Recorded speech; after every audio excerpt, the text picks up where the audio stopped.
आज भी यूनिवर्स में ऐसे इंटेलिजेंट या फिर सुपर नेचुरल पावर वाले सिविलाइजेशन जरूर मौजूद होंगे।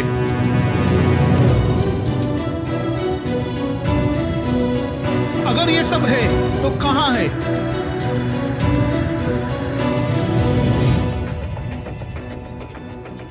Bunch of mysteries. नमस्कार दोस्तों, क्या एलियन सच में होते हैं? क्या आपने कभी एलियंस को देखा है? क्या आपने कभी भगवान को देखा है? ये एलियंस और भगवान जैसे चीजें ऐसा कुछ होता ही नहीं है। ये सब अंधविश्वास है, बकवास है। साइंस इतना तरक्की कर लिया है पर लोग आज भी उसी भ्रम में रहते हैं। दोस्तों, इस तरह के साइंस एंड स्पिरिचुअल डिबेट अक्सर हमें सुनने को मिलती है पर आज तक इस चीज का कोई सोल्यूशन नहीं निकला है। क्या साइंस सच में इतना तरक्की कर लिया है? आइए जानते हैं। एलियंस को हम कई सारे हॉलीवुड के मूवीज में देखते हैं, उन्हें बहुत पावरफुल बताया जाता है और भगवान का जिक्र पुराणों और शास्त्रों में सदियों से होता आ रहा है। लेकिन कुछ रिसर्च और थ्योरीज सामने आई है जो हमें ये सब चीजों के बारे में सोचने पर मजबूर कर दिया है। अगर ये सब है तो कहाँ है और आज तक हमें ये सब दिखे क्यों नहीं? आज के वीडियो में हम जिस फर्मी पैराडॉक्स के बारे में बात करने जा रहे हैं ये कहीं ना कहीं इसी चीज से जुड़ा हुआ है। आइए जानते हैं इस अनोखे पैराडॉक्स के बारे में और ये हमारे सनातन धर्म से कैसे जुड़ा हुआ है। वीडियो बहुत ही इंफॉर्मेटिव है, ध्यान से एंड तक देखिए और आगे भी शेयर कीजिए। दोस्तों, हमारी पृथ्वी 4.5 अरब साल पुरानी है और अनुमान है कि यहाँ जीवन की उत्पत्ति शुरुआती 1 अरब सालों में ही हो गई थी। पूरे ब्रह्मांड में हमारा धरती एक ऐसा जगह है जहाँ इंसानों के रूप में इंटेलिजेंट लाइफ मौजूद है। हमारा ब्रह्मांड करीब 90 बिलियन लाइट ईयर्स में फैला हुआ है। ऐसे में इस बात की बड़ी पॉसिबिलिटी है कि आज भी यूनिवर्स में ऐसे इंटेलिजेंट या फिर सुपर नेचुरल पावर वाले सिविलाइजेशन जरूर मौजूद होंगे। लेकिन वहाँ अभी तक हमें जीवन की कोई सबूत नहीं मिली, जो काफी अजीब है। तो क्या इस विशाल ब्रह्मांड में हम अकेले हैं? आइए जानते हैं। स्ट्रिंग थ्योरी के को फाउंडर मिचियो काको अपनी एक book the future of humanity में 3 टाइप्स ऑफ सिविलाइजेशन के बारे में एक्सप्लेन किए हैं। Type 1, type 2 and type 3 civilization. Type 1 civilization वो होता है जो अपने प्लैनेट को पूरी तरह कंट्रोल करके उसकी पूरी एनर्जी यूज करते हैं अपनी डेवलपमेंट के लिए। प्रेजेंटली हम इंसान इस स्केल में 0.7 पर है और हमें टाइप 1 सिविलाइजेशन बनने में और भी हजारों साल लग जाएंगे। वहीं टाइप 2 में वो सिविलाइजेशन आते हैं जो बहुत पावरफुल रहते हैं, जो अपने सोलर सिस्टम को कंट्रोल करते हैं और सोलर सिस्टम में मौजूद सूर्य के साथ बाकी प्लैनेट के भी एनर्जी का इस्तेमाल अपने डेवलपमेंट के लिए करते हैं और इसके लिए वो डायसन स्फीयर और डायसन रिंग जैसे मेगा स्ट्रक्चर का यूज करते हैं। फिर आती है टाइप 3 सिविलाइजेशन। टाइप 3 सिविलाइजेशन वो है जो कम्प्लीटली हमारी गैलेक्सी के साथ पूरे यूनिवर्स को कंट्रोल करने की ताकत रखते हैं और पूरे ब्रह्मांड की एनर्जी को भी कंट्रोल करते हैं। ये हम इंसान के लिए कोई भगवान से कम नहीं है। स्ट्रिंग थ्योरी के तीनों टाइप ऑफ सिविलाइजेशन के बारे में जानने के लिए हमारे सनातन धर्म के कुछ पुराणों और शास्त्रों के कैरेक्टर्स के बारे में जाननी होगी, तो ही हमें आज के साइंस को समझने में आसानी होगी।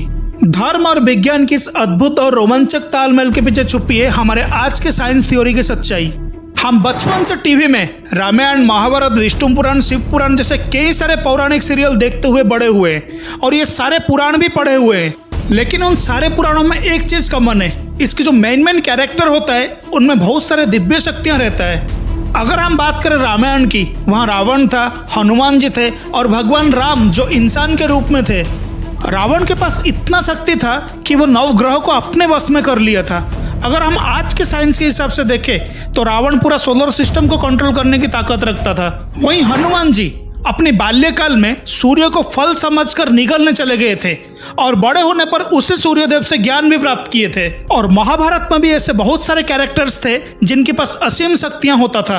एक प्लैनेट से दूसरा प्लैनेट बिना किसी परेशानी के सफर किया करते थे।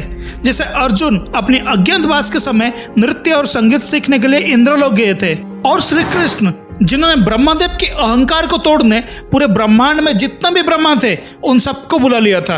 आज के मॉडर्न साइंस के जमाने में एक गैलेक्सी से दूसरे गैलेक्सी तक पहुंचने में करोड़ों लाइट ईयर लग जाने की अनुमान लगाया गया है। तो ऐसा कौन सा पावर था इन सबके पास जो पल भर में कर लेते थे? सत्ययुग, त्रेता युग, फिर द्वापर युग में ऐसे और भी कई सारे लोग थे जिनमें ऐसे ही पावर था। लेकिन हमारे साइंस इतना तरक्की कर लिया है कि हम इंसान आज भी हमारे पृथ्वी को ही ठीक से जान नहीं पाए हैं। और इस तरह हमने एलियंस के बारे में भी सुना है कि उनके पास बहुत सारे सुपर नेचुरल पावर्स रहते हैं और कई देश और कई सारे साइंटिस्ट ने एलियंस के स्पेसशिप्स को धरती के एटमॉस्फेयर में उड़ते हुए देखने की दावा भी किया है, जिसका आज तक कोई ठोस सबूत नहीं मिला है। तो इस चीज को लेके फेर्मी पैराडॉक्स क्या कहती है? आइए थ्योरी की तरफ बढ़ते हैं। इस अनोखे थियोरी को नोबेल प्राइज विनर और Italian American physicist Enrico Fermi ने दिया था। इस थ्योरी की हाइपोथेसिस कहती है कि 90 बिलियन लाइट ईयर में फैले इस विशाल ब्रह्मांड में अरबों की संख्या में स्टार्स मौजूद है और सिर्फ हमारी मिल्की वे गैलेक्सी में सूर्य जैसे करीब 20 बिलियन स्टार्स हैं। एक्सपर्टिस की माने तो अगर 0.1% तारे की हैबिटेट जोन में कोई प्लैनेट है तो करीब 10 लाख प्लैनेट ऐसे हो सकता है जहां पर पृथ्वी जैसे जीवन होने की संभावना है। ऐसे में इस बात की बड़ी पॉसिबिलिटी है कि उन ग्रहों पर इंटेलिजेंट लाइफ काफी पहले डेवलप हो चुकी होगी या हुई होगी, जो कि हमारे समझ के भी परे हैं। फेर्मी पैराडॉक्स की माने तो ये इंटेलिजेंट लाइफ इतनी एडवांस है कि उनके द्वारा आसानी से इंटरस्टेलर ट्रैवल किया जा सकता है। वो किसी प्लैनेट, सन या दूसरे स्टार के करीब आसानी से आ जा सकते हैं। अगर कोई एक्स्ट्रा टेरेस्ट्रियल लाइफ इतनी एडवांस हुई होगी कि जो टाइप 3 सिविलाइजेशन पर पहुंच गई हो, तो उसके द्वारा पूरे यूनिवर्स की गैलेक्सी को कंट्रोल किया जा सकता है। और इस तरह के पावर्स हमारे सनातनी धर्म में सिर्फ भगवान के पास ही होते हैं और हम मानते हैं ये पूरे ब्रह्मांड का रचयिता वो परमेश्वर ही है। यहाँ सवाल वही उठ रहा है, एलियन हो या भगवान, ये सब आज के वक्त कहाँ है? आखिर ये सब हमें दिख क्यों नहीं रहे? पुराणों के हिसाब से सत्ययुग, त्रेता युग और द्वापर युग में ऐसे कई इंसान, दानव और भगवान थे जिनमें सुपरनेचुरल पावर होता था।